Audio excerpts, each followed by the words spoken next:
Voilà pour les principales articulations de cette édition. À toutes et à tous, bonsoir et merci de nous rejoindre pour le 20h sur la télévision togolaise. C'est fini pour Evala 2015. Durant 8 jours, les jeunes Kabyais ont démontré leur maturité à travers bravoure et agilité dans les arènes. Et ce samedi, avant le coup de sifflet final, 3 cantons ont connu leur champion pour cette année. Tout a débuté par l'arrivée du chef de l'État à Tcharé pour la finale. Le récit avec notre envoyé spécial dans la Cosa, Komu Poyode.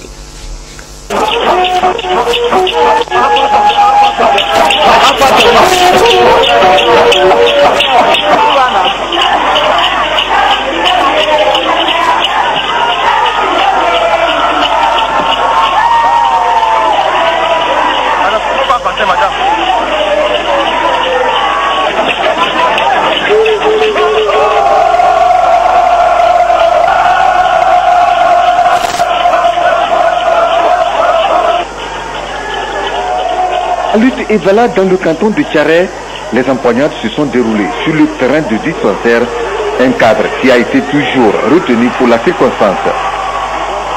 Les Evala ont lutté pour le compte de la finale. L'édition 2015 a ainsi connu son apothéose dans cette localité.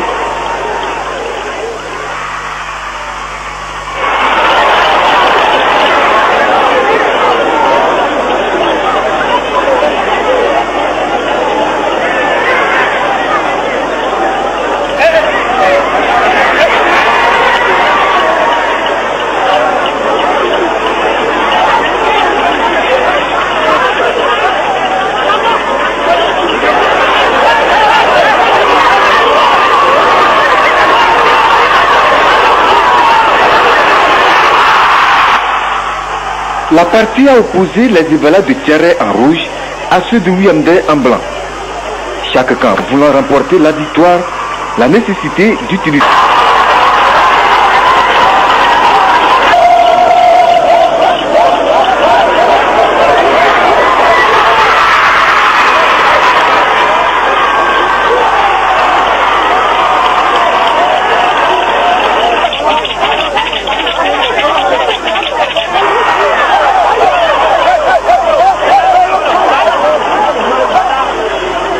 Des efforts ont été effectifs de part et d'autre. Mais au finish, ce sont les Evala de Tcharé en rouge qui ont remporté la victoire en battant ceux de Wiamdé 15 contre 14. Chez les Awaza, la chance a été du côté de Wiamdé. Ce camp gagne par...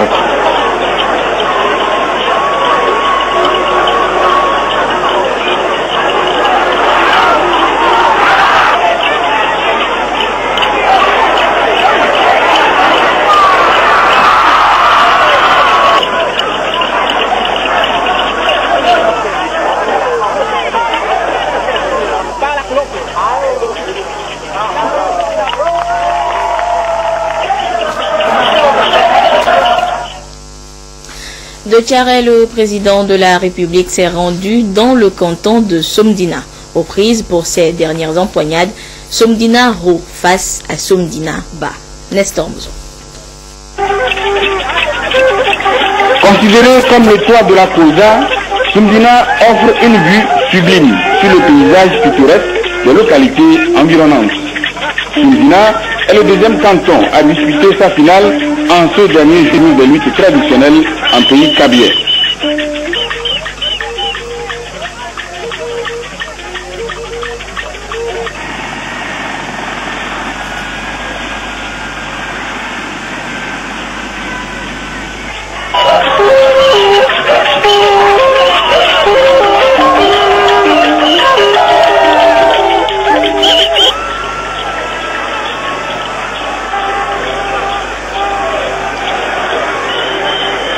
Pour la finale à Somdina, Somdina Ho en vert rencontre Somdina Ba en blanc.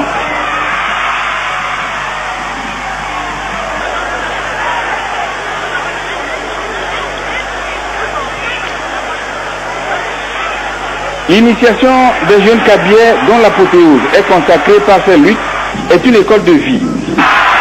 Le respect de la hiérarchie, l'humilité, la solidarité le courage et le don de parmi tant d'autres qui leur sont apprises au cours de leur initiation.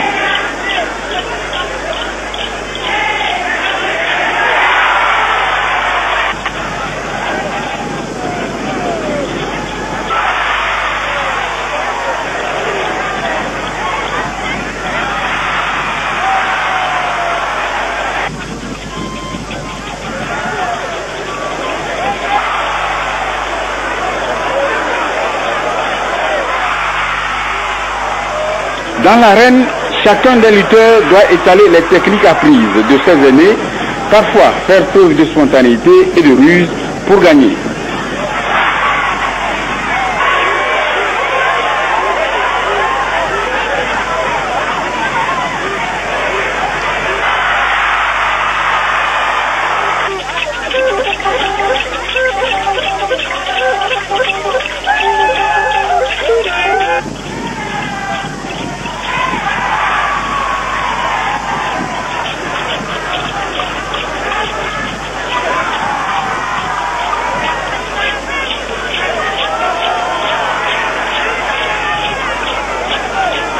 Le même camp qui gagne du côté des non-initiés. Mais là, la victoire a été laborieuse, 13-12.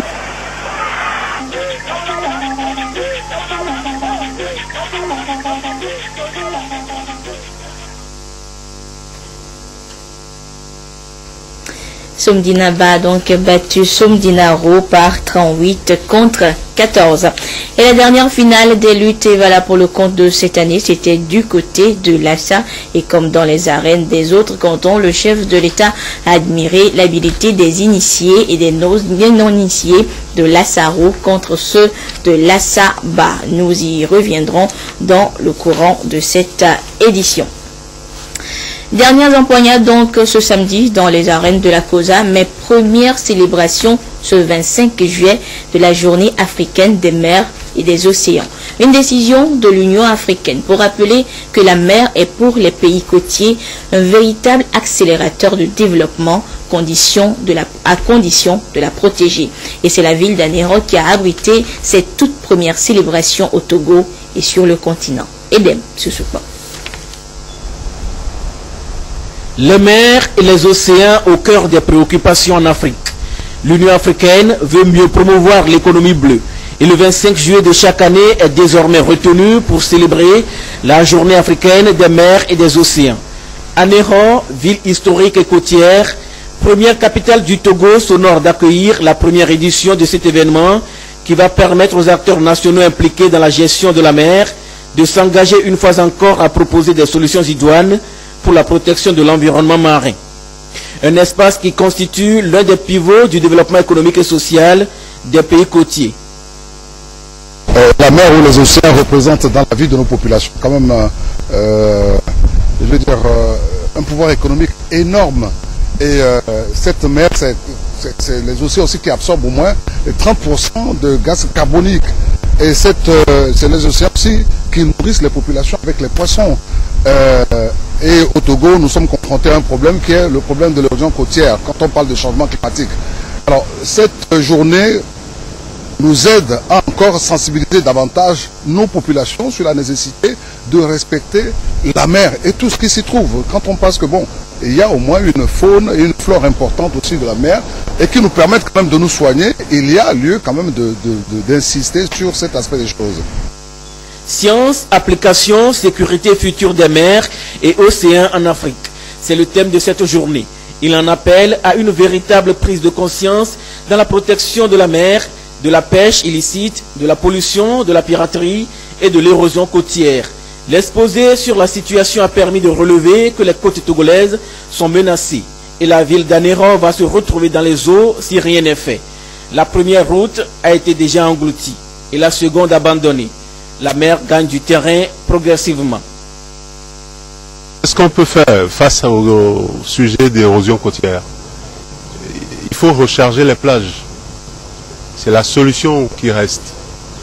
Depuis 30 ans, 40 ans qu'on observe ce système côtier.